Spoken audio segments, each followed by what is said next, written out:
ಶುಭೋದಯ Karnataka coffee with ನ್ಯೂಸ್ಗೆ ಸ್ವಾಗತ. ನಾನು ಪ್ರಭು. ಇವತ್ತು ಕೂಡ ರಾಜ್ಯ ದೇಶ ವಿದೇಶಗಳ ಸುದ್ದಿಗಳತ್ತ ಗಮನವನ್ನು ಹರಿಸೋಣ. ಅದರಲ್ಲೂ ನಮ್ಮ ರಾಜ್ಯದಲ್ಲಿ ಇತ್ತೀಚೆಗೆ ಸದ್ದು ಮಾಡ್ತಿರುವಂತಹ ವಿಚಾರ ನಿಮಗೆಲ್ಲ ಗೊತ್ತೇ ಇದೆ. ಅದು HMPV ವೈರಸ್ನ ಆತಂಕ. ಅದರಲ್ಲೂ ಈ ಚೀನಾದ ಮಾದರಿಯ ವೈರಸ್ ಪತ್ತೆಯಾಗಿದೆ ಅನ್ನುವಂತಹ ಸುದ್ದಿ ಎಲ್ಲದೆ ಅದು ಹರಿದಾಡ್ತಾ ಇದೆ. ಹಾಗಾಗಿನೇ ಎಷ್ಟು ಅಪಾಯಕಾರಿ, ಸರ್ಕಾರ ಯಾವೆಲ್ಲ ಮುಂಜಾಗ್ರತಾ ಕ್ರಮಗಳನ್ನು ತೆಗೆದುಕೊಂಡಿದೆ ಅನ್ನೋದು ಕೂಡ ನಾವು ನೋಡ್ತಾ ಹೋಗೋಣ. ಹಾಗಾದರೆ ಈ ವೈರಸ್ ಅಪಾಯ ಎಷ್ಟಿರುತ್ತೆ, ಏನು ಪರಿಣಾಮ ಉಂಟಾಗುತ್ತೆ, ಅದೆಲ್ಲವನ್ನು ಕೂಡ ಇವತ್ತು ನಿಮಗೆ ತಿಳಿಸ್ತೀವಿ. ಆದರೆ ಅದಕ್ಕಿಂತ ಮುಂಚೆ ಈ ಕ್ಷಣದ ಹೆಡ್ಲೈನ್ಸ್ ನೋಡೋಣ. ರಾಜಧಾನಿಗೆ ಕಾಲಿಟ್ಟ HMPV ವೈರಸ್, 2 ಮಕ್ಕಳಲ್ಲಿ ಸೋಂಕು ಪತ್ತೆ. ಭಾರತದಲ್ಲಿ ಒಟ್ಟು 6 ಕೇಸ್ ದಾಖಲು.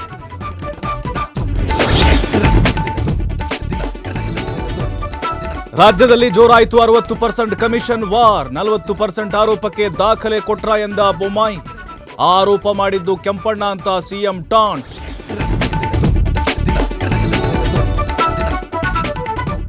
ರಾಜ್ಯದಲ್ಲಿ ಡಿನ್ನರ್ ಪಾಲಿಟಿಕ್ಸ್ ಸದ್ದು. ಯಾರನ್ನ ಕರೆದಿದ್ದಾರೆ, ಅವರೆಲ್ಲ ಹೋಗಿದ್ದೇವೆ.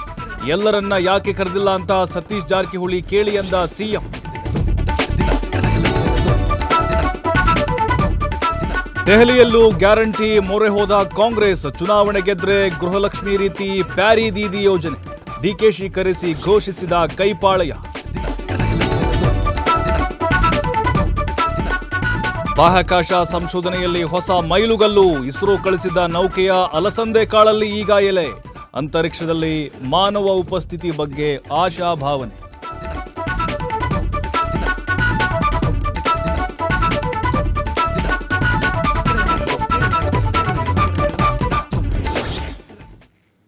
ನೋಡಿ, ಯಾವುದು ನಾವು ಬರಬಾರ್ದು ಅಂತ ಅಂದ್ಕೊಂಡಿದ್ವೋ ಅದು ಆಲ್ರೆಡಿ ಭಾರತಕ್ಕೆ ಬಂದು ಒಕ್ಕರಿಸ್ಕೊಂಡ್ಬಿಟ್ಟಿದೆ. ಆದರೆ ಅದರಿಂದಾಗುವಂಥ ಅನಾಹುತಗಳು ಏನು ಅನ್ನೋದು ಬಹಳ ಇಂಪಾರ್ಟೆಂಟ್ ಆಗುತ್ತೆ ಇಲ್ಲಿ. ಯಾಕಂದರೆ ಚೀನಾದಲ್ಲಿ HMPV ವೈರಸ್ ರುದ್ರತಾಂಡವಾಡ್ತಾ ಇದೆ. ಅಲ್ಲಿ ಆಸ್ಪತ್ರೆಗಳು ಫುಲ್ಲಾಗಿದ್ದಾವೆ, ಸ್ಮಶಾನಗಳು ರಶ್ ಇದ್ದಾವೆ ಅಂಥೇಳಿ ಏನೆಲ್ಲ ಕೆಲವೊಂದಿಷ್ಟು ವಿಡಿಯೋಗಳನ್ನು ನೋಡ್ತಾ ಇದೆ. ಅದು ಫೇಕೋ ಅಥವಾ ನಿಜ ನಮ್ಗೆ ಗೊತ್ತಿಲ್ಲ. ಆದರೆ ಆ ಸುದ್ದಿ ಇರೋದಂತೂ ನಿಜ. ಬಟ್ ಭಾರತಕ್ಕೆ ಆ ವೈರಸ್ ಕಾಲಿಟ್ಟೇ ಬಿಟ್ಟಿದೆ. ಅದರಲ್ಲೂ ನಮ್ಮ ದುರಾದೃಷ್ಟ ಕರ್ನಾಟಕದವ್ರದ್ದು. ಕೊರೋನಾ ಬಂದಾಗಲೂ ಕೂಡ ಮೊದಲ ಸಾವು ಇಲ್ಲೇ ಆಗಿತ್ತು. ಹಾಗಾಗಿನೇ ಈಗ ಈ ವೈರಸ್ ಪತ್ತೆಯಾಗಿರೋದು ಭಾರತದಲ್ಲಿ ಮೊದಲು. ಕರ್ನಾಟಕದಲ್ಲಿ 2 ಕೇಸ್ಗಳು ಪತ್ತೆಯಾಗಿದ್ದಾವೆ. ಬೆಂಗಳೂರಿನಲ್ಲಿ ನೋಡಿ, ಅದು ಹಸುಗೂಸುಗಳಿಗೆ ಪತ್ತೆಯಾಗಿರೋದು. ನಿಜಕ್ಕೂ ಈಗ ಭಯಕ್ಕೆ ಕಾರಣ ಆಗ್ತಾ ಇದೆ. ಯಾಕಂದರೆ ಇದು ಟಾರ್ಗೆಟ್ ಮಾಡುವಂಥದ್ದು ಮಕ್ಕಳನ್ನು ಮತ್ತು ವೃದ್ಧರನ್ನು ಅಂತ ನಿಮ್ಗೆ ಹೇಳ್ತಾ ಇದ್ವಿ ನಾವು. ಈಗ 8 ತಿಂಗಳ ಮಗುರಿ ಅದರಲ್ಲಿ ಕಾಣಿಸಿಕೊಂಡಿದೆ. ಆಮೇಲೆ ಇನ್ನೊಂದು 3-4 ತಿಂಗಳು ಮಗು, ಒಂದು ಡಿಸ್ಚಾರ್ಜ್ ಆಗಿದೆ, ಇನ್ನೊಂದು ಚಿಕಿತ್ಸೆಯನ್ನು ಪಡಿತಾ ಇದೆ. ಒಟ್ಟು ನಮ್ಮ ದೇಶದಲ್ಲಿ 6 ಪ್ರಕರಣ. ಬೆಂಗಳೂರಿನ 2 ಆಯಿತು, ಆಮೇಲೆ ಗುಜರಾತ್ ಬಂತು ಅಹಮದಾಬಾದಲ್ಲಿ, ತದನಂತರ ವೆಸ್ಟ್ ಬೆಂಗಾಲು, ಆಮೇಲೆ ಇಲ್ಲಿ ಚೆನ್ನೈ 2 ಕೇಸ್ಗಳು. ಒಟ್ಟು 6 ಕೇಸ್ಗಳು ದೃಢವಾಗಿದ್ದಾವೆ. ಆದರೆ ಇಲ್ಲಿ ನಮಗೆ ಗೊತ್ತಾಗಬೇಕಾಗಿರೋದು, ಇದು ಚೀನಾದಲ್ಲಿ ಪತ್ತೆಯಾಗಿದೆಯಲ್ವಾ, ಅದೇ ಮಾದರಿದ ಅಥವಾ ಅದರಲ್ಲಿ ಮ್ಯೂಟೆಂಟ್ ಏನಿದ್ದಾವೆ, ತಳಿಗಳಿದಾವಲ್ಲ, ಬೇರೆ ಬೇರೆ ತಳಿಗಳು, ಆ ವೈರಸ್ ಅನ್ನೋದು ಗೊತ್ತಾಗಬೇಕು. ನಿನ್ನೆ ಗುಂಡ್ರಾವ್ರು ಕೂಡ ಹೇಳ್ತಾ ಇದ್ರು, ಸಭೆಯನ್ನು ಮಾಡಿ ನಂತರ ಸುದ್ದಿಗೋಷ್ಠಿ ನಡೆಸಿ, ಯಾವುದೇ ರೀತಿಯ ಆತಂಕ ಪಡುವಂಥ ಅಗತ್ಯತೆ ಇಲ್ಲ ಅಂತ. ಈ ವೈರಸ್ಸು 2001ರಲ್ಲೇ ಬಂದಿತ್ತಂತೆ ಪತ್ತೆಯಾಗಿದ್ದಿದ್ದು. ಇದೇನು ಹೊಸದಲ್ಲ ಭಾರತಕ್ಕೆ, ಇದು ಹಳೆಯ ವೈರಸ್ಸು. ಆದರೆ ಮುಂಜಾಗ್ರತೆ ಅಗತ್ಯ ಅಂತ ಹೇಳಿದ್ದಾರೆ. ಮಾಸ್ಕು, ಸ್ಯಾನಿಟೈಸಿಂಗು, ಲಾಕ್ಡೌನು, ಜೊತೆಗೆ ಇನ್ನಿತರ ಕೊರೋನಾ ಟೈಮ್ನಲ್ಲಿ ನಾವೆಲ್ಲ ನೋಡಿದ್ವಲ್ವ ನಿರ್ಬಂಧಗಳು, ಆ ರೀತಿ ಅವಶ್ಯಕತೆ ಇಲ್ಲ ಅಂತ ಭಾಳ ಸ್ಪಷ್ಟವಾಗಿ ಹೇಳಿದ್ದಾರೆ. ಆದರೆ ಈಗ ಕೇಸ್ಗಳು ಪತ್ತೆಯಾಗಿದೆ. ಇನ್ನೂ ಫೈನಲ್ ರಿಪೋರ್ಟ್ ಬರಬೇಕು, ಲ್ಯಾಬ್ಗೆ ಕಳಿಸಿದ್ದಾರೆ ಎಲ್ಲ ಸ್ಯಾಂಪಲ್ಸ್ಗಳನ್ನು. ಆದರೆ ಇದು ಚೀನಾ ತಳಿದು ಅಥವಾ 2001ರಲ್ಲಿ ಪತ್ತೆಯಾಗಿತ್ತಲ್ವ, ಆ ಒಂದು ಮ್ಯೂಟೆಂಟ್ ಅನ್ನೋದು ಗೊತ್ತಾಗಬೇಕಾಗಿದೆ. ಬಟ್ ಜನರು ಕೂಡ ಬಹಳ ಅಲರ್ಟ್ ಆಗಬೇಕು ಅನ್ನೋದು ಈಗ ಸರ್ಕಾರದ ಕಳಕಳಿಯಾಗಿದೆ. ಮುಂದಿನ ಸುದ್ದಿಗೆ ಹೋಗ್ತಾ ಇದ್ದೀನಿ ನಾನು. ಕನ್ನಡಪ್ರಭದಲ್ಲಿ ಈಗ ನೋಡಿದ್ವಿ ನಾವು HMPV ವೈರಸ್ನ ಭೀತಿ ಏನು ಅಂಥೇಳಿ. ನೋಡಿ, ಕರ್ನಾಟಕದಲ್ಲಿ 5 ಗ್ಯಾರಂಟಿಗಳು ಸಕ್ಸಸ್ ಆಗಿದೆ, ಜನರಿಗೆ ರೀಚ್ ಆಗಿದೆ, ಉತ್ತಮವಾದಂತಹ ಅನುಕೂಲ ಆಗಿದೆ ಅನ್ನೋದು ಕೂಡ ಜನರ ಬಾಯಿಂದ ಕೇಳ್ತಾ ಇದ್ದೀವಿ. ಆದರೆ ಈಗ ಕರ್ನಾಟಕದ ಗ್ಯಾರಂಟಿ ಮಾದರಿ ದೇಶಾದ್ಯಂತ ಬೇರೆ ಬೇರೆ ರಾಜ್ಯಗಳಿಗೂ ಕೂಡ ಅದು ವ್ಯಾಪಿಸಿದೆ. ಉದಾಹರಣೆಗೆ ನಾವು ತೆಲಂಗಾಣ ನೋಡ್ತಾ ಇದ್ವಿ, ಆರಂಭದಲ್ಲಿ ನೋಡಿದ್ವಿ. ತೆಲಂಗಾಣ ಜೊತೆಗೆ ಕಾಂಗ್ರೆಸ್ ಅಧಿಕಾರಕ್ಕೆ ಬಂದಿರುವಂಥ ಕೆಲವು ರಾಜ್ಯಗಳಲ್ಲಿ ತಮ್ಮ ಪ್ರಣಾಳಿಕೆಯಲ್ಲೇ ಘೋಷಣೆ ಮಾಡ್ತಾ ಇತ್ತು. ಅಂದರೆ ಕಂಪ್ಲೀಟಾಗಿ ಕರ್ನಾಟಕದ ಮಾಡೆಲ್. ಹಾಗೆ ದೆಹಲಿಯಲ್ಲೂ ಕೂಡ ಈಗ ಫೆಬ್ರವರಿಗೆ ವಿಧಾನಸಭೆ ಚುನಾವಣೆ ಬರ್ತಾ ಇದೆ. ಕರ್ನಾಟಕದ ಮಾದರಿಯಲ್ಲಿ ಅಲ್ಲೂ ಕೂಡ ಈಗ ಗ್ಯಾರಂಟಿ ಘೋಷಣೆ ಮಾಡಿದ್ದಾರೆ. ಅದರಲ್ಲೂ ಕರ್ನಾಟಕದ DCM DK ಶಿವಕುಮಾರ್ ಅವರ ನೇತೃತ್ವದಲ್ಲಿ ಅವ್ರನ್ನ ಕರೆಸಿ ಅನೌನ್ಸ್ ಮಾಡಿದ್ದಾರೆ. ಅಲ್ಲಿ ಹೇಳಿದ್ದಾರೆ ಕಾಂಗ್ರೆಸ್ ನಾಯಕರೊಬ್ಬರು DK ಶಿವಕುಮಾರ್ ಅವರನ್ನು ಗ್ಯಾರಂಟಿಗಳ ಬ್ರ್ಯಾಂಡ್ ಅಂಬಾಸಿಡರ್ ಅಂತೇಳಿ. ಅಂದರೆ DK ಶಿವಕುಮಾರ್ ಅವ್ರನ್ನ ಕರೆಸಿ ಅಲ್ಲಿ ಘೋಷಣೆ ಮಾಡಿದ್ದಾರೆ ಅಂತ ಹೇಳಿದ್ರೆ ಕಂಪ್ಲೀಟಾಗಿ ಕರ್ನಾಟಕದ ಮಾದರಿಯನ್ನು ಡೆಲ್ಲಿಯಲ್ಲಿ ಕಾಂಗ್ರೆಸ್ನವರು ಅನುಸರಿಸ್ತಾ ಇದ್ದಾರೆ.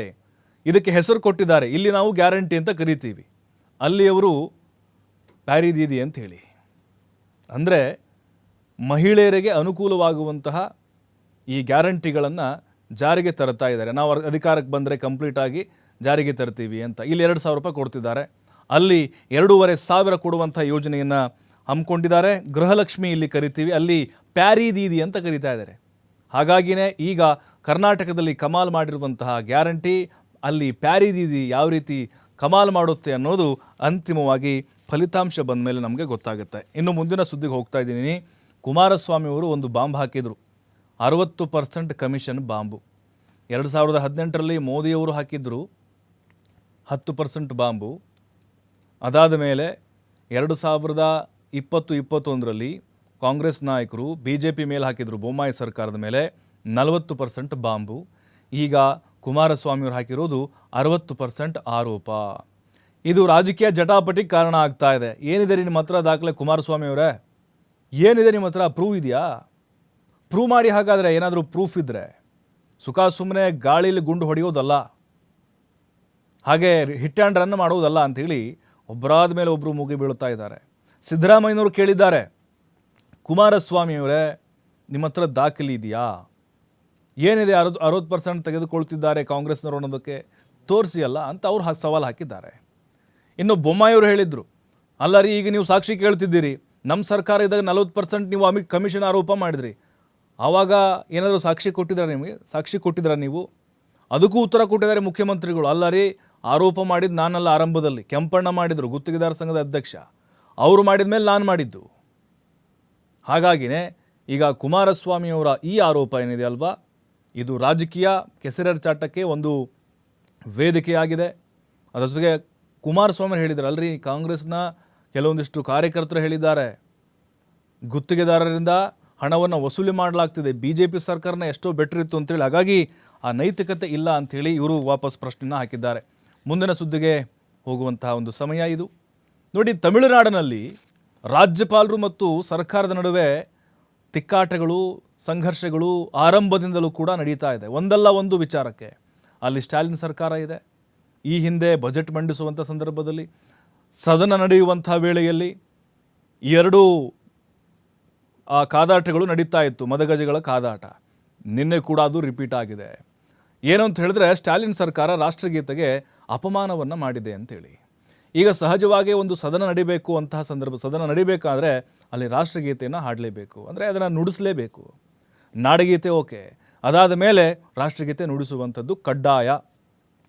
ಆದರೆ ರವಿ ಏನಿದ್ದಾರೆ ರಾಜ್ಯಪಾಲರು, ಅವರು ಮಾಡ್ತಿರುವಂಥ ಆರೋಪ ತಮಿಳುನಾಡಿನಲ್ಲಿ ರಾಷ್ಟ್ರಗೀತೆಯನ್ನು ನುಡಿಸಲಿಲ್ಲ.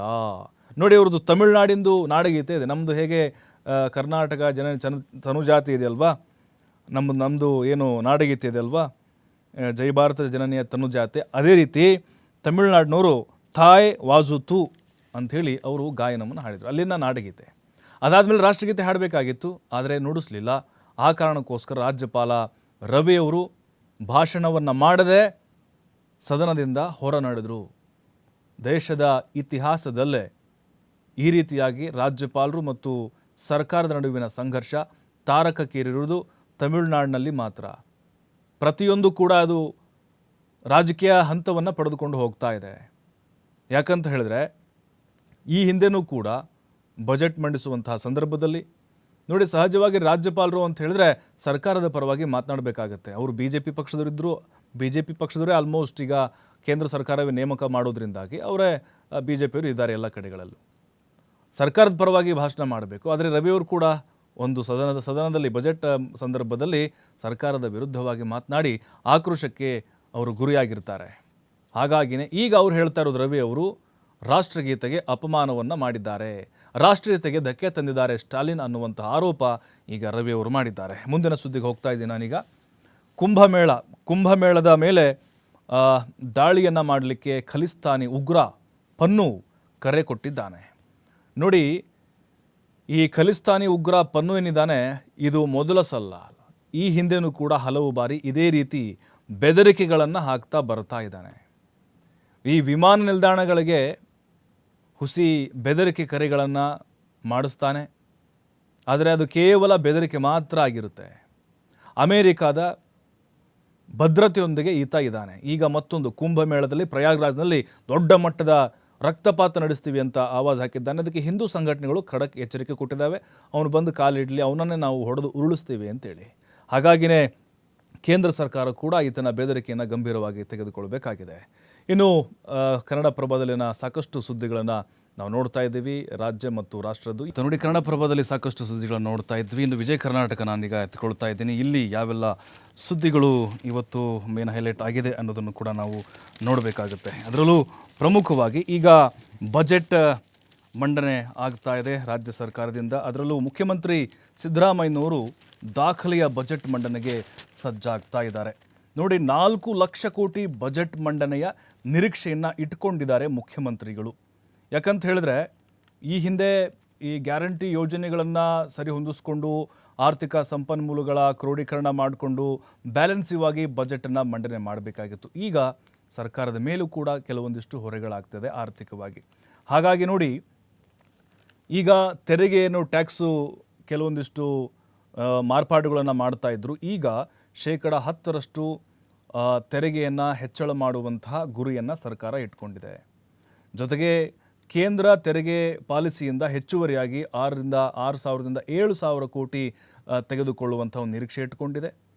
ಹಾಗಾಗಿ ಈಗ ಸಿದ್ದರಾಮಯ್ಯನವರು ದಾಖಲೆಯ ಬಜೆಟ್ ಮಂಡನೆಗೆ ರೆಡಿ ಆಗ್ತಾ ಇದ್ದಾರೆ. ಅಂದರೆ 2025-26ನೇ ಸಾಲಿನ ಬಜೆಟ್ ಮಂಡನೆಯನ್ನು ಮಾಡಲಿಕ್ಕೆ ಎಲ್ಲ ತಯಾರಿಗಳನ್ನು ಮಾಡಿಕೊಂಡಿದ್ದಾರೆ ಮತ್ತು ಎಲ್ಲ ಇಲಾಖೆಗಳ ಅಧಿಕಾರಿಗಳ ಜೊತೆಗೆ ಸಭೆಯನ್ನು ಕೂಡ ನಡೆಸ್ತಾರೆ. ಕ್ಯಾಬಿನೆಟ್ ಕೂಡ ಇದೆ, ಅದರಲ್ಲೂ ಕೂಡ ಚರ್ಚೆ ಆಗುತ್ತೆ.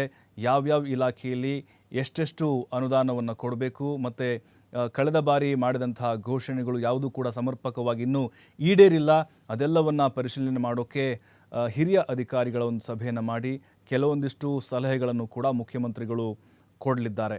ಯಾಕಂತ ಹೇಳಿದ್ರೆ ನೋಡಿ, ಗ್ಯಾರಂಟಿ ಯೋಜನೆಗಳಿಗೆ ವರ್ಷಕ್ಕೆ ಏನಿಲ್ಲ ಅಂದರೂ 50ರಿಂದ 60 ಕೋಟಿ ಹೋಗ್ತಾ ಇದೆ. ಹಾಗಾಗಿ ಬೇರೆ ಅಭಿವೃದ್ಧಿ ಕೆಲಸಗಳಾಗ್ತಾ ಇಲ್ಲ ಅನ್ನುವಂಥ ಆರೋಪ ಇದೆ ಅಲ್ವಾ. ಟೋಟ್ಲಿ ಅದೆಲ್ಲವನ್ನು ಬ್ಯಾಲೆನ್ಸ್ ಮಾಡಬೇಕಾದಂತಹ ಒಂದು ಪರಿಸ್ಥಿತಿ ಮುಖ್ಯಮಂತ್ರಿಗಳಿಗೆ ಈಗ ಬಂದೊದಗಿದೆ. ಇನ್ನು ಮತ್ತೊಂದು ಸುದ್ದಿಗೆ ಹೋಗ್ತಾ ಇದ್ದೀನಿ ನಾನು. ವಿಜಯ ಕರ್ನಾಟಕದಲ್ಲಿ ಈ ಖಾತಾ ಏನಂತ ಕರಿತೀವಿ, ಫೆಬ್ರವರಿ 10ಕ್ಕೆ ಗಡುವು ಕೊಟ್ಟಿದ್ದಾರೆ, ಡೆಡ್ಲೈನ್ ಕೊಟ್ಟಿದ್ದಾರೆ ಸರ್ಕಾರದವರು. ಇಲ್ಲಿ ಏನಂತ ಹೇಳಿದ್ದಾರೆ ನೋಡಿ, BBMP ವ್ಯಾಪ್ತಿಯಲ್ಲಿ ಒಂದು ಬಾರಿ ಪರಿಹಾರ ಅಂದರೆ ಒನ್ ಟೈಮ್ ಸೆಟಲ್ಮೆಂಟ್, OTS ಅಂತ ಕರೀತಾರೆ. ಈ ಯೋಜನೆಗೆ ಜಾರಿ ಸಂಬಂಧಪಟ್ಟಂಗೆ ಸಂಪುಟ ಸಭೆಯಲ್ಲಿ ನಿರ್ಧಾರವನ್ನು ಮಾಡ್ತಾರಂತೆ. ಕೈ ಬರಹದ ದಾಖಲೆಯನ್ನು ಆಧರಿಸಿ ಯಾವುದೇ ಕಾರಣಕ್ಕೂ ನೋಂದಣಿ ಮಾಡಬಾರ್ದು. ಅಂದರೆ ಕೈಲೇ ಬರೆದು ಕೊಡುವಂಥ ಒಂದು ಅಪ್ಲಿಕೇಶನ್ ಇದೆ ಅಲ್ವಾ, ಅದಕ್ಕೆ ಮಾನ್ಯತೆ ಇರೋದಿಲ್ಲ, ನೋಂದಣಿ ಕೊಡಬಾರ್ದು ಅಂಥೇಳಿ CM ಸಿದ್ದರಾಮಯ್ಯನವರು ಬಹಳ ಸ್ಪಷ್ಟವಾಗಿ ಹೇಳಿದ್ದಾರೆ. ಮುಂದಿನ ಫೆಬ್ರವರಿ 10ರೊಳಗಡೆ ಈ ಖಾತಾ ನೀಡುವಂಥ ಪ್ರಕ್ರಿಯೆಯನ್ನು ಪೂರ್ಣಗೊಳಿಸಬೇಕು. ಈಗ ನೋಡಿ, ಈ ಖಾತಾ ಕೆಲವೊಂದಿಷ್ಟು ಈ BBMP ವ್ಯಾಪ್ತಿಗೆ ಸಂಬಂಧಪಟ್ಟಂತೆ ಕಟ್ಟಡ ಇರ್ಬೋದು, ಜೊತೆಗೆ ಆ ಜಾಗ ಇರ್ಬೋದು, ಜಮೀನುಗಳಿರ್ಬೋದು. ಈ ಖಾತಾ ಅಂತ ಹೇಳಿದ್ರೆ ಆನ್ಲೈನಲ್ಲಿ ಅತಿ ಬೇಗವಾಗಿ ಸಿಗುತ್ತೆ ಅನ್ನುವಂಥ ನಿಟ್ಟಿನಲ್ಲಿ ಸಾಕಷ್ಟು ರೀತಿ ಅಪ್ಲಿಕೇಶನ್ಗಳು ಕೂಡ ಬರ್ತಾ ಇದ್ದಾವೆ. ಹಾಗಾಗಿ ಈಗ ಅಕ್ರಮಗಳು ಕೂಡ ನಡೆಯುವಂಥ ಸಾಧ್ಯತೆ ಇರೋದ್ರಿಂದಾಗಿ ಈ ಒಂದು ಖಾತೆಗೆ ಒಂದು ಫೆಬ್ರವರಿ 10 ಗಡುವನ್ನು ಕೊಟ್ಟು ಸರ್ಕಾರ, ಅದರಲ್ಲೂ ಮುಖ್ಯಮಂತ್ರಿಗಳು ಅಧಿಕಾರಿಗಳಿಗೆ ಖಡಕ್ ಆಗಿ ಸೂಚನೆಯನ್ನು ಕೊಟ್ಟಿದ್ದಾರೆ. ಅಂದರೆ ಇಲ್ಲಿ ಪಂಚಾಯಿತಿ ವ್ಯಾಪ್ತಿಯಲ್ಲಿ ಅಭಿಯಾನದ ಮಾದರಿಯಲ್ಲಿ ಈ ಖಾತೆಗಳನ್ನು ನೀಡುವಂತಹ ಪ್ರಕ್ರಿಯೆ ಮಾಡಬೇಕಾಗಿದೆ ಅನ್ನುವಂತಹ ಸ್ಪಷ್ಟ ಒಂದು ಕೆಲವೊಂದಿಷ್ಟು ಗೈಡ್ಲೈನ್ಸ್ಗಳನ್ನು ಮುಖ್ಯಮಂತ್ರಿಗಳು ಅಧಿಕಾರಿಗಳು ಕೊಟ್ಟಿದ್ದಾರೆ. ಹಾಗಾಗಿ ನಿಮಗೆ ಈ ಖಾತೆಗೆ ಯಾರೆಲ್ಲ ಈಗಾಗಲೇ ಅಪ್ಲಿಕೇಶನ್ ಹಾಕಿದ್ದೀರೋ ಕೆಲವೊಂದಿಷ್ಟು ಆನ್ಲೈನಲ್ಲೇ ಪಡೆಯುವಂಥದ್ದು, ಅದರ ಜೊತೆಗೆ ಕೆಲವೊಂದಿಷ್ಟು ಕಚೇರಿಗೆ ಹೋಗಿ ತರುವಂಥ ಒಂದು ವ್ಯವಸ್ಥೆ ಕೂಡ ಇರುತ್ತೆ. ನೋಡಿ, ಈಗ ನಿನ್ನೆ ಬೆಂಗಳೂರಿನಲ್ಲಿ ಒಂದು ಮನಕಲುಕುವಂಥ ಘಟನೆ ನಡೀತು. ಒಂದೇ ಕುಟುಂಬದ 4 ಸಾವನ್ನಪ್ಪಿದ್ರು. ಅದು ಸದಾಶಿವನಗರದಲ್ಲಿ ದೊಡ್ಡ ಬಂಗ್ಲೆ. ಅದು ದೊಡ್ಡ ಬಂಗ್ಲೆ ಏನು ಅಂತ ಹೇಳಿದ್ರೆ 4 ಜನ ಮನೆ ಕೆಲಸದವರಲ್ಲಿ 4 ಜನ ಮನೆ ಕೆಲಸದವರು 4 ಜನ ಮನೆ ಕೆಲಸದವರು ಅಂತಂದರೆ ಉತ್ತಮ ಸ್ಥಿತಿ ಅವರಿಗೆ ಇದ್ದೇ ಇರುತ್ತೆ, ಉತ್ತಮ ಸ್ಥಿತಿವಂತರು ಕೂಡ ಹೌದು. ಆದರೆ ಮನೆ ಕೆಲಸದವರು ಬೆಳಗ್ಗೆ ಹೋಗಿ ನೋಡಿದಾಗ 2 ಶವಗಳು ಫ್ಯಾನಲ್ಲಿ ನೇತಾಡ್ತಾ ಇರ್ತವೆ, ಗಂಡ ಹೆಂಡತಿದು. ಉತ್ತರ ಪ್ರದೇಶ ಮೂಲದ ಕುಟುಂಬ ಇದು, ಬಹಳ ಮುದ್ದಾದ ಕುಟುಂಬ, ಇಬ್ಬರು ಮಕ್ಕಳು ಹಾಗೆ ಇವರು ದಂಪತಿ ಇದ್ದರು. ಆದರೆ ಆರ್ಥಿಕ ಸಂಕಷ್ಟಕ್ಕೆ ಒಳಗಾಗಿದ್ರು ಅನ್ನುವಂಥ ಕಾರಣಕ್ಕೆ ಮನನೊಂದು ನಿನ್ನೆ ಆತ್ಮಹತ್ಯೆಗೆ ಶರಣಾಗಿದ್ದಾರೆ. ನೋಡಿ, ಈಗ ಅವರು ಡೆತ್ ನೋಟನ್ನು ಬರೆದಿಟ್ಟಿದ್ದಾರೆ, ಅಲ್ಲಿ ಅವ್ರ ಕುಟುಂಬಸ್ಥರ ಮೊಬೈಲ್ ನಂಬರನ್ನು ಹಾಕಿದ್ದಾರೆ. ಕಾರಣ ಏನು ಅಂತ ಹೇಳಿದ್ರೆ ಆರ್ಥಿಕವಾದಂಥ ಸಂಕಷ್ಟ. ಏನೋ ಒಂದು ಜಾಗ ತಗೊಂಡಿದ್ರಂತೆ, ಆ ಜಾಗದ ಒಂದು ವ್ಯವಹಾರ ಸರಿಯಾಗಿ ಆಗಿರಲಿಲ್ಲ, ಅದು ಕೂಡ ಕೇಸ್ ನಡೀತಾ ಇದೆ ಅನ್ನೋಂಥ ಕಾರಣಕ್ಕೆ. ಮತ್ತು ಈತ ಮನೆ ಮಾಲೀಕ ಏನಿದ್ದಾನೆ ಆತನು ಕೂಡ ಕೆಲಸ ಬಿಟ್ಟಿದ್ದ 2 ತಿಂಗಳಿಂದ. ಟೆಕ್ಕಿಯಾಗಿದ್ದ ಅವನು, ಒಂದು IT ಕಂಪ್ನಿಲಿ ಕೆಲಸ ಮಾಡ್ತಾ ಇದ್ದ. 2 ತಿಂಗಳಿಂದ ಕೆಲಸ ಇರಲಿಲ್ಲ, ಅದರ ಜೊತೆಗೆ ಕೈ ತುಂಬ ಸಾಲ ಮಾಡಿಕೊಂಡಿದ್ರು, ಜೀವನ ನಡೆಸೋದು ಬಹಳ ಕಷ್ಟ ಆಗಿತ್ತು. ಮತ್ತು 20,000 ಬಾಡಿಗೆ ಕಟ್ತಾ ಇದ್ರು ಮನೆದು, ಅಂದರೆ ಕಂಪ್ನಿಯವರು ಮನೆ ಕೊಟ್ಟಿದ್ರಂತೆ, ಆದರೂ ಕೂಡ ಬಾಡಿಗೆ ಕಟ್ಕೊಂಡು ಹೋಗ್ತಾ ಇದ್ರು. ಆರ್ಥಿಕವಾಗಿ ಕಂಪ್ಲೀಟಾಗಿ ಅವರು ಸಂಕಷ್ಟಕ್ಕೊಳಗಾಗಿ ಈ ರೀತಿಯಾದಂಥ ನಿರ್ಧಾರವನ್ನು ತೆಗೆದುಕೊಂಡಿದ್ದಾರೆ. ನೋಡಿ, ಇವೆಲ್ಲವನ್ನು ನೋಡ್ತಾ ಇದ್ದರೆ ನಮಗೆ ಗೊತ್ತಾಗ್ತಾ ಇರೋದು ಇತ್ತೀಚೆಗೆ ಯಾವ ರೀತಿ ಬೆಂಗಳೂರಿನಲ್ಲಿ ಈ ರೀತಿ ಆತ್ಮಹತ್ಯೆ ಪ್ರಕರಣಗಳು ಜಾಸ್ತಿ ಆಗ್ತಾ ಇದ್ದಾವೆ ಅಂಥೇಳಿ. ಈಗ ನಾನು ಮುಂದೆ ವಿಜಯ ಕರ್ನಾಟಕ ಆಯಿತು, ಪ್ರಜಾವಾಣಿಯನ್ನು ತೆಗೆದುಕೊಳ್ತಾ ಇದ್ದೀನಿ. ಅಲ್ಲೂ ಕೂಡ ಬಹಳ ಸುದ್ದಿಗಳು, ಅದರಲ್ಲೂ ರಾಜ್ಯ ಮತ್ತು ರಾಷ್ಟ್ರೀಯ ಸುದ್ದಿಗಳು ಸಾಕಷ್ಟು ಸದ್ದು ಮಾಡ್ತಾ ಇದ್ದಾವೆ. ನೋಡಿ, ಮಾನವ ಹಕ್ಕುಗಳ ಉಲ್ಲಂಘನೆಗೆ ಸಂಬಂಧಪಟ್ಟಂತೆ 4 ವರ್ಷದ ಒಂದು ಸರಾಸರಿ ಒಂದು ಆ್ಯಾವ್ರೇಜನ್ನು ನೋಡೋದಾದರೆ ಅದು ಕೇಸಸ್ಗಳು ಪ್ರತಿ ವರ್ಷಕ್ಕೂ ಕೂಡ ಹೋಲಿಕೆ ಮಾಡಿದರೆ ದುಪ್ಪಟ್ಟಾಗ್ತಾ ಇದೆ. ಅದರಲ್ಲೂ ಕೆಲವೊಂದಿಷ್ಟು ಬಗೆಹರಿದಿದ್ದಾವೆ, ಇನ್ನೂ ಸಾವಿರಾರು ಪ್ರಕರಣಗಳು ಬಗೆಹರಿಯೋದು ಬಾಕಿ ಇದೆ. ಅದಕ್ಕೂ ಕೂಡ ಕೆಲವೊಂದಿಷ್ಟು ಇಲಾಖೆಗಳಲ್ಲಿ ಜಾಸ್ತಿ ಬ್ಯಾಲೆನ್ಸನ್ನು ಇಟ್ಕೊಂಡಿದ್ದಾರೆ. ಜೊತೆಗೆ ಪರಿಹಾರವನ್ನು ಕೂಡ ಕೇಳಲಾಗಿದೆ. ಯಾಕಂತ ಹೇಳಿದ್ರೆ ಈಗ ಸುಮ್ಮನೆ ಆರೋಪವನ್ನು ಮಾಡಿ ಆ ವ್ಯಕ್ತಿಗೆ ಟಾರ್ಚರ್ನ ಮಾಡಿ ಆತನ ಒಂದು ಮಾನವನ್ನು ತೆಗೆದು ಈ ರೀತಿಯಾಗಿ ತೇಜೋವಧೆಯನ್ನು ಮಾಡಲಾಗಿರುತ್ತೆ. ಮಾನವ ಹಕ್ಕುಗಳ ಉಲ್ಲಂಘನೆ ಆಗಿರುತ್ತೆ. ಹಾಗಾಗಿನೇ ಅವರಿಗೆ ಏನು ಪರಿಹಾರ ಬೇಕೋ ಅದನ್ನು ಕೊಡುವಂಥ ನಿಟ್ಟಿನಲ್ಲೂ ಕೂಡ ಈಗ ಕೆಲವೊಂದಿಷ್ಟು ಕೇಸ್ಗಳು ಫೈಲ್ ಆಗಿದ್ದಾವೆ. ಮುಂದಿನ ಸುದ್ದಿಗೆ ಹೋಗ್ತಾ ಇದ್ದೀನಿ ನಾನು. ಈಗ ನಮ್ಮ ಭಾರತದ ಹೆಮ್ಮೆಯ ಏರೋಸ್ಪೇಸ್, ಅದರಲ್ಲೂ ಈ ಏರೋ ಇಂಡಿಯಾ ಪ್ರದರ್ಶನ ಫೆಬ್ರವರಿ 10ರಿಂದ ಆರಂಭ ಆಗ್ತಾ ಇದೆ. ಯಲಹಂಕದ ವಾಯುನೆಲೆಯಲ್ಲಿ 5 ದಿನಗಳ ಕಾಲ ನಡೆಯುವಂತಹ ಒಂದು ಸಾಹಸಮಯ ಒಂದು ಪ್ರದರ್ಶನ ಇದು. ಅದರಲ್ಲೂ ಈ ಬಾರಿ ಬೇರೆ ಬೇರೆ ರೀತಿಯ ಕಾರಣಗಳಿಗೋಸ್ಕರ ಈ ಏರೋ ಇಂಡಿಯಾ ಗಮನವನ್ನು ಸೆಳೀತಾ ಇದೆ. ಯಾಕೆಂದರೆ ಕೇವಲ ಮನರಂಜನೆಗಷ್ಟೇ ಅಲ್ಲ, ನಮ್ಮ ಭಾರತದ ಈ ನೌಕೆಗಳಾಗಿರ್ಬೋದು, ಯುದ್ಧ ವಿಮಾನಗಳಾಗಿರ್ಬೋದು, ಹೆಲಿಕಾಪ್ಟರ್ಗಳ ತಂತ್ರಜ್ಞಾನ ಆಗಿರ್ಬೋದು, ಯಾವ ರೀತಿಯಾಗಿ ನಾವು ವೈಮಾನಿಕವಾಗಿ ಬಲಿಷ್ಠರಾಗಿದ್ದೇವೆ ಅನ್ನೋದನ್ನು ತೋರಿಸಲಿಕ್ಕೆ ಇದೊಂದು ಉತ್ತಮ ವೇದಿಕೆ ಅಂತ ಹೇಳ್ಬೋದು. ಹಾಗಾಗಿನೇ ಈಗ ಸಾರ್ವಜನಿಕರ ಒಂದು ವೀಕ್ಷಣೆಗೂ ಕೂಡ ಅವಕಾಶವನ್ನು 1-2 ದಿನಗಳ ಕಾಲ ಮಾಡಿಕೊಟ್ಟಿದ್ದಾರೆ. ಆರಂಭದಲ್ಲಿ ವ್ಯಾವಹಾರಿಕವಾಗಿ ಅಂದರೆ ಬಿಸ್ನೆಸ್ಸಿಗೆ ಸಂಬಂಧಪಟ್ಟಂತೆ ಕೆಲವೊಂದಿಷ್ಟು ದುಂಡು ಮೇಜಿನ ಸಭೆಗಳನ್ನು ಕೂಡ ಆಯೋಜನೆ ಮಾಡಲಾಗಿರುತ್ತೆ. ಬೇರೆ ಬೇರೆ ದೇಶಗಳಿಂದಲೂ ಕೂಡ ಅಲ್ಲಿ ಉದ್ಯಮಿಗಳು ಬಂದಿರ್ತಾರೆ. ಮತ್ತು ಖಾಸಗಿಗೆ ಸಂಬಂಧಪಟ್ಟಂತೆ ಜಟ್ಗಳಿಗೆ ಯಾವ ರೀತಿ ಹೂಡಿಕೆಯನ್ನು ಮಾಡಬೇಕು, ವಿದೇಶಿ ಹೂಡಿಕೆಗೆ ಸಂಬಂಧಪಟ್ಟಂತೆ ಏನೆಲ್ಲ ಹೊಸ ತಯಾರಿಕೆಗಳನ್ನು ಮಾಡಬೇಕು, ಸಂಶೋಧನೆಗಳನ್ನು ಮಾಡಬೇಕು ಅನ್ನೋದು ಕೂಡ ಈ ಒಂದು ಏರೋ ಇಂಡಿಯಾದಲ್ಲಿ ಅದು ಚರ್ಚೆಗೆ ಬರುತ್ತೆ. ಅದರಲ್ಲೂ ಪ್ರತಿ ಬಾರಿ ಕೂಡ ನಾವು ನೋಡ್ತಾ ಇರ್ತೀವಿ ಮೈ ನವಿರೇಳಿಸುವಂತಹ ಆ ವಿಮಾನಗಳ ಹಾರಾಟ, ಜೊತೆಗೆ ಯುದ್ಧ ವಿಮಾನಗಳ ಆ ಪ್ರದರ್ಶನವನ್ನು ನೋಡ್ತಾ ಇದ್ವಿ.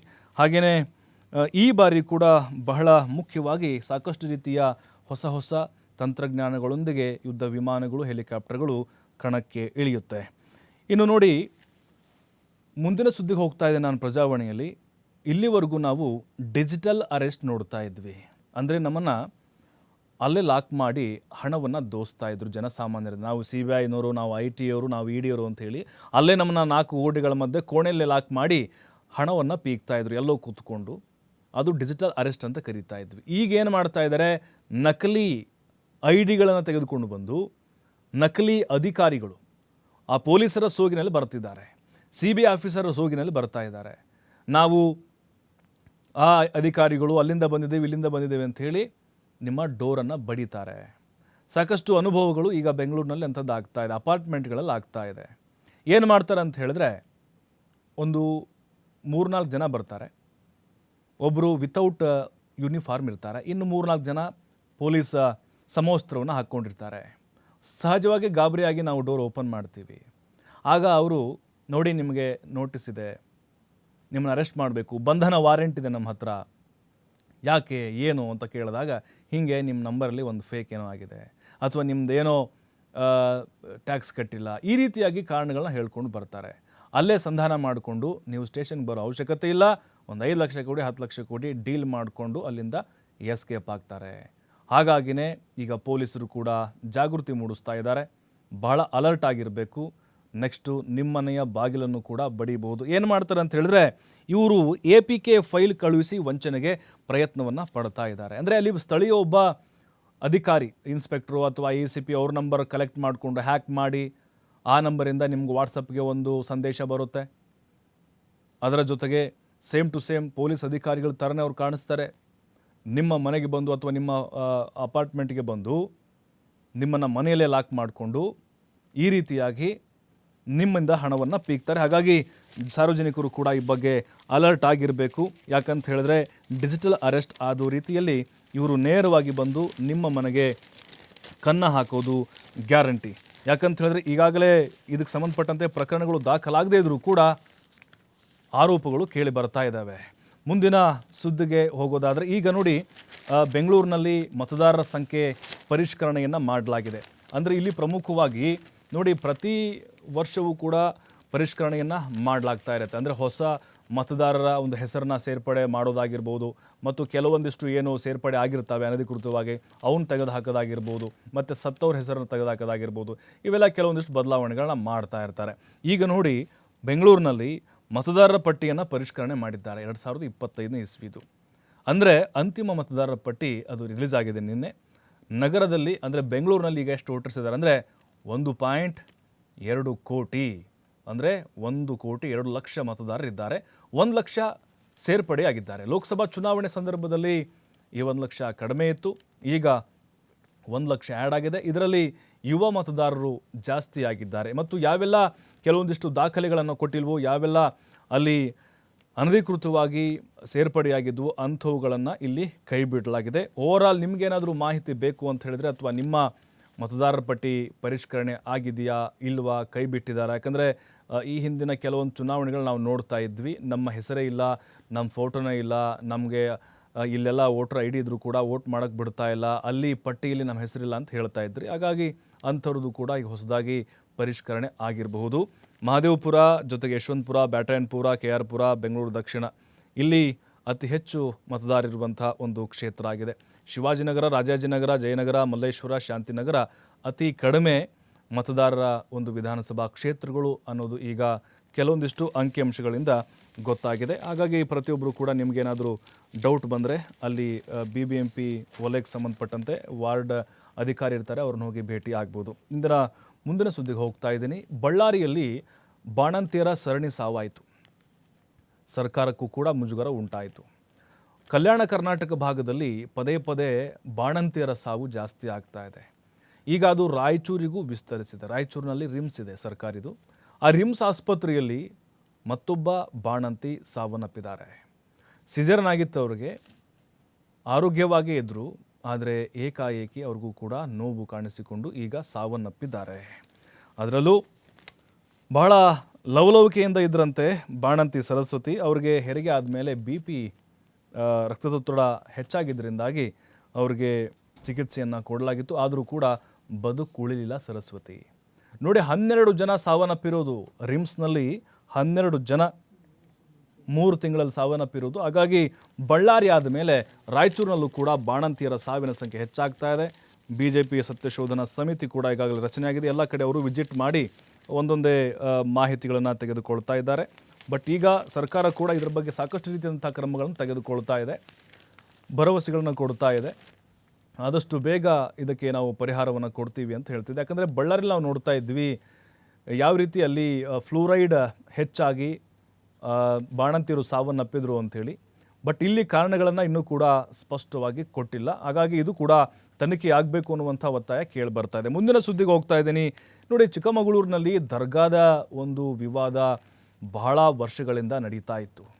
ಅಲ್ಲಿ ಹಿಂದೂ ಪರ ಸಂಘಟನೆಗಳು ಸಾಕಷ್ಟು ಆಕ್ರೋಶ ವ್ಯಕ್ತಪಡಿಸ್ತಾ ಇದ್ವು, ಪ್ರತಿಭಟನೆಗಳನ್ನ ಮಾಡ್ತಾ ಇದ್ವು. ಇದಿನ್ನೂ ವಿವಾದಕ್ಕೆ ಒಳಪಟ್ಟಿದೆ ಅಂಥೇಳಿ. ಬಟ್ ಈಗ ಅಲ್ಲಿ ದರ್ಗಾ ಆವರಣದಲ್ಲಿ ಟೈಲ್ಸನ್ನು ಅಳವಡಿಕೆ ಮಾಡ್ತಾ ಇದ್ರು. ಈ ಸಂದರ್ಭದಲ್ಲಿ ಹಿಂದೂ ಸಂಘಟನೆಗಳು ಬಹಳ ವಿರೋಧವನ್ನು ವ್ಯಕ್ತಪಡಿಸಿದ್ದಾವೆ. ಇದು ಕೋಟೆ ಬಡಾವಣೆಯಲ್ಲಿನ ಹಜರತ್ ಸೈಯದ್ ಮೌಲಾನಾ ರೋಮ್ ಶಾಖಾದ್ರಿ ದರ್ಗಾ. ಇಲ್ಲಿ ಟೈಲ್ಸ್ ಅಳವಡಿಕೆ ಕಾಮಗಾರಿ ನಡೀತಾ ಇತ್ತು. ಆ ಸಂದರ್ಭದಲ್ಲಿ BJP ಕಾರ್ಯಕರ್ತರು ವಿರೋಧವನ್ನು ಮಾಡಿದ್ದಾರೆ. ಯಾಕಂದರೆ ನೋಡಿ, ಅಲ್ಲಿ ನಗರಸಭೆಯಿಂದ ಯಾವುದೇ ವಿರೋಧ ಇಲ್ಲ, ಕೋರ್ಟ್ನಿಂದ ಯಾವುದೇ ವಿರೋಧ ಇಲ್ಲ. ಹಾಗಾಗಿನೇ ನೀವು ಯಾಕೆ ನಮಗೆ ವಿರೋಧವನ್ನು ಮಾಡ್ತೀರಿ ಅಂತೇಳಿ ಸಹಜವಾಗಿ ಅಲ್ಲಿರುವಂತಹ ದರ್ಗಾದವರು ಪ್ರಶ್ನೆಯನ್ನು ಮಾಡಿದ್ದಾರೆ. ಪೊಲೀಸರು ಮಧ್ಯಪ್ರವೇಶ ಮಾಡಿ ಪರಿಸ್ಥಿತಿಯನ್ನು ತಿಳಿಗೊಳಿಸಿದರು. ಇದು ರಾಜಕೀಯ ಜಟಾಪಟಿಗೆ ಕಾರಣ ಆಯಿತು. ಹೀಗೆ ರಾಜ್ಯದಲ್ಲಿ ಸಾಕಷ್ಟು ಕಡೆಗಳಲ್ಲಿ ಕೆಲವೊಂದಿಷ್ಟು ಈ ದರ್ಗಾಗಳು ಇನ್ನೂ ವಿವಾದದ ಕೇಂದ್ರ ಬಿಂದು ಆಗಿದ್ದಾವೆ.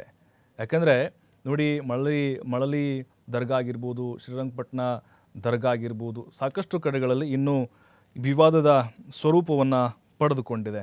ನೋಡಿ, ಇನ್ನೊಂದು ಈ ಸುಭಾಷ್ ಅತುಲ್ ಆತ್ಮಹತ್ಯೆ ಪ್ರಕರಣ ಇದೆಯಲ್ವಾ, ಟೆಕ್ಕಿದು. ಈಗ ಅವರಿಗೆ ಜಾಮೀನು ಮಂಜೂರಾಯಿತು. ಹೆಂಡತಿ ಮತ್ತು ಅವ್ರ ತಾಯಿ, ಅದರ ಜೊತೆಗೆ ಆಕೆಯ ಸಹೋದರ ಏನಿದ್ದಾರೆ ಅವ್ರಿಗೆ ಜಾಮೀನು ಮಂಜೂರಾಯಿತು. ಹೈಕೋರ್ಟ್ನಲ್ಲೂ ಕೂಡ ಅವರು ಅರ್ಜಿಯನ್ನು ಸಲ್ಲಿಸಿದರು.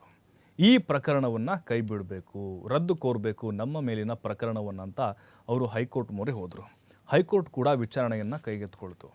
ಆಗ ಹೈಕೋರ್ಟ್ ಹೇಳಿದೆ, ಅತುಲ್ ಆತ್ಮಹತ್ಯೆ ಆರೋಪ ಸಮರ್ಥನೀಯ ಅಂತ ಹೇಳಿದೆ. ಅಂದರೆ ಆರೋಪ ಮಾಡಿದ್ದು ಸಮರ್ಥನೀಯವಾಗಿದೆ ಅಂಥೇಳಿ. ಹಾಗಾಗಿ ಈಗ ಅತುಲ್ ಸುಭಾಷ್ ಏನಿದಾರಲ್ವ, ಅವರ ಈ 3 ಜನ ಏನಿದಾರಲ್ಲ ಆರೋಪಿಗಳು, ಅವರೆಲ್ಲರಿಗೂ ಕೂಡ ಈಗ ಮತ್ತೆ ಆತಂಕ ಶುರುವಾಗಿದೆ. ಯಾಕಂದರೆ ಹೈಕೋರ್ಟ್ನಲ್ಲಿ ಮತ್ತೆ ಅದರ ವಿಚಾರಣೆ ನಡೆಯುತ್ತೆ. ಅಲ್ಲಿ ಏನಾದರೂ ಈಗ ಸಂಬಂಧಪಟ್ಟಂಗೆ ದಾಖಲೆಗಳನ್ನು ಕೇಳಿದ್ದಾರೆ, ವರದಿ ಕೊಡಬೇಕು ಅಂತ ಕೇಳಿದ್ದಾರೆ, ಸಾಕ್ಷಿಗಳನ್ನು ಕೇಳಿದ್ದಾರೆ, ಆತ ವಿಡಿಯೋ ಮಾಡಿದ್ದ, ಇದೆಲ್ಲವನ್ನು ಅವ್ರ ಪರವಾದಂಥ ವಕೀಲರಿಗೆ ಕೇಳಿದ್ದಾರೆ. ಮತ್ತು ಅದು ಕಾನೂನಾತ್ಮಕವಾಗಿ ಸಂಕಷ್ಟ ಎದುರಾಗ್ಬೋದು. ಇನ್ನು ಮುಂದಿನ ಸುದ್ದಿ ದರ್ಶನ್ ಅವರ ಸಂಬಂಧಪಟ್ಟಂಗೆ ಇದೆ. ನೋಡಿ, ದರ್ಶನ್ನ ಜಾಮೀನು ಒಂದು ಆದೇಶ ಇದೆಲ್ಲ, ಸುಪ್ರೀಂ ಕೋರ್ಟ್ಗೆ ಮೇಲ್ಮನವಿಯನ್ನು ಸಲ್ಲಿಕೆಯನ್ನು ಮಾಡಲಾಗಿದೆ. ಅದರಲ್ಲೂ 7 ಜನ ಆರೋಪಿಗಳಿಗೆ ಸಂಬಂಧಪಟ್ಟಂಥ ಒಂದು ಸುಪ್ರೀಂ ಕೋರ್ಟ್ಗೆ ಅರ್ಜಿಯನ್ನು ಈಗ ರಾಜ್ಯ ಸರ್ಕಾರ ಸಲ್ಲಿಸಿದೆ. ಅಂದರೆ ಈಗ ಅವಕಾಶಗಳು ದರ್ಶನ್ ಅವ್ರಿಗೆ ಬಹಳ ಕಡಿಮೆ ಇದ್ದಾವೆ. ಯಾಕಂತ ಹೇಳಿದ್ರೆ ನೋಡಿ, ಈಗ ಹೈಕೋರ್ಟ್ನಿಂದ ಅವ್ರಿಗೆ ರೆಗ್ಯುಲರ್ ಬೇಲ್ ಸಿಕ್ಕಿದೆ. ಮೈಸೂರಿನ ಒಂದು ಅವಧಿ ಕೂಡ ಮುಗಿತು. ನಿನ್ನೆ ಅವರು ಮೈಸೂರಿನಿಂದ ಬೆಂಗಳೂರಿಗೆ ಬಂದರು. ಈಗ ಕಂಪ್ಲೀಟಾಗಿ ರೆಗ್ಯುಲರ್ ಬೇಲನ್ನು ರದ್ದು ಮಾಡಬೇಕು ಅಂಥೇಳಿ ಸುಪ್ರೀಂ ಕೋರ್ಟ್ಗೆ ಮೇಲ್ಮನವಿಯನ್ನು ಸಲ್ಲಿಸಲಾಗಿದೆ. ಅದರಲ್ಲೂ ದರ್ಶನ್ ಮತ್ತು ಪವಿತ್ರ ಗೌಡ ಸೇರಿ 7 ಜನ ಆರೋಪಿಗಳ ವಿರುದ್ಧ ಈಗ ಸೇಮ್ ಟು ಸೇಮ್ ಅಲ್ಲೂ ಕೂಡ ಅಷ್ಟೇ ಸುಪ್ರೀಂ ಕೋರ್ಟ್ನಲ್ಲಿ ಈಗಾಗಲೇ ಸರ್ಕಾರಿ ಪರ ವಕೀಲರನ್ನು ಕೂಡ ನೇಮಕ ಮಾಡಲಾಗಿದೆ. 2 ವಕೀಲರು, ನುರಿತ ವಕೀಲರು ಕೂಡ ವಾದವನ್ನು ಅಲ್ಲಿ ಮಾಡ್ತಾರೆ. ಬಟ್ ಇನ್ನೂ ಕೂಡ ವಿಚಾರಣೆಯನ್ನು ಕೈಗೆತ್ತಿಕೊಳ್ಬೇಕು ಸುಪ್ರೀಂ ಕೋರ್ಟ್. ಆದರೆ ಯಾವಾಗ ಅಂತ ಇನ್ನೂ ಕೂಡ ಅದು ನಿರ್ಧಾರ ಆಗಿಲ್ಲ. ಕಾನೂನಾತ್ಮಕವಾಗಿ ದರ್ಶನ್ಗೆ ಯಾವೆಲ್ಲ ಸಂಕಷ್ಟ ಎದುರಾಗ್ಬೋದು, ಯಾವುದು ಅಂತ ಹೇಳಿದ್ರೆ, ಈಗ ದರ್ಶನ್ ಅವರು ಕೋರ್ಟ್ಗೆ ಸುಳ್ಳು ಮಾಹಿತಿಯನ್ನು ಕೊಟ್ಟು ರೆಗ್ಯುಲರ್ ಜಾಮೀನನ್ನು ಪಡೆದುಕೊಂಡಿದ್ದಾರೆ ಅಂತ ಹೇಳಿ ವಾದ ಮಾಡ್ತಾರೆ. ಹಾಗಾಗಿ ಅವರ ಜಾಮೀನು ರದ್ದುಪಡಿಸಿ ಅಂಥೇಳಿ ಸರ್ಜರಿ ಮಾಡಿಸ್ಬೇಕು ಅಂತ ಮಧ್ಯಂತರ ಜಾಮೀನು ಪಡೆದುಕೊಂಡ್ರು. ಬಟ್ ಈಗ ಸರ್ಜರಿ ಆಗ್ತಾ ಇದೆ, ಬಟ್ ಆಗ ಆಗಿಲ್ಲ. ಈ ಕಾರಣಗಳನ್ನು ಕೊಟ್ಟು ಅವರ ಜಾಮೀನನ್ನು ರದ್ದು ಮಾಡಿ ಅಂಥೇಳಿ ಸರ್ಕಾರದ ಪರ ವಕೀಲರು ಕೇಳಿಕೊಳ್ಳಲಿದ್ದಾರೆ. ನೋಡ್ತಾ ಇದ್ವಿ ಇವತ್ತು ನಾವು ಕನ್ನಡ ದಿನಪತ್ರಿಕೆಗಳಲ್ಲಿ ಯಾವೆಲ್ಲ ಸುದ್ದಿಗಳು ಬಂದಿದ್ದಾವೆ ಅಂಥೇಳಿ. ನಾಳೆ ಮತ್ತಷ್ಟು ಸುದ್ದಿಗಳೊಂದಿಗೆ ನಿಮ್ಮ ಮುಂದೆ ಬರ್ತೀನಿ. ಅಲ್ಲಿವರೆಗೂ ನೋಡ್ತಾರೆ TV5, ಇದು ವಾಸ್ತವದ ಪ್ರತಿರೂಪ.